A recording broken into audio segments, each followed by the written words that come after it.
the new board of directors is a result of a number of things. One of them is the growth of TradeMark itself, that for as long as the project was small, it was okay for it to be managed that way. But it was still compliant with Kenyan laws. TradeMark is registered in Kenya as a company limited by guarantee, which requires a company to have a minimum of 2 directors.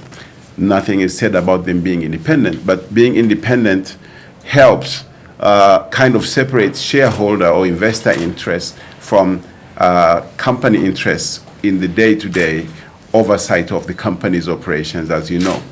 So we are not employees of TradeMark East Africa on a daily basis.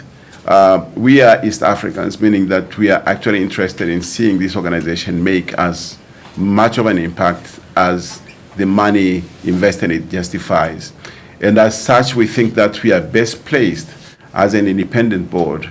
That means we are not shareholders in the organization, and unlike the Program Investment Committee, which was dominated by shareholders or by investors, to actually give unbiased advice and direction to management, but also give unbiased feedback to the shareholders and also to the governments in the region who are their key counterparts. Although we do not run this organization, but we think that we're going to become not just credible, but useful link between management and the stakeholders in the region with whom TradeMark works. The TradeMark works to help private sector through interaction with all kinds of people, including public sector and largely public sector, by having members of the board coming from different walks of life, but with a heavy bias on private sector.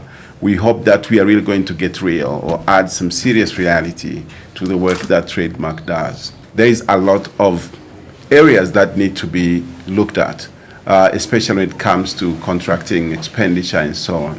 A lot of areas that need to be looked at in terms of human resource management and performance monitoring.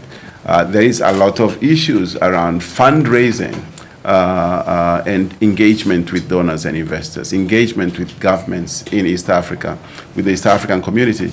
So the organization became very big, and it required a new board. Now, a new and bigger board, and to be more effective.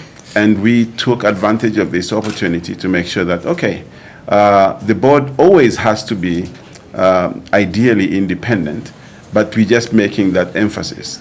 I think that the previous board was also independent, but in terms of its constitution, too small, and the way it was not able to focus on all those issues as effectively as we think this board will. We got more than 500 applications from across East Africa.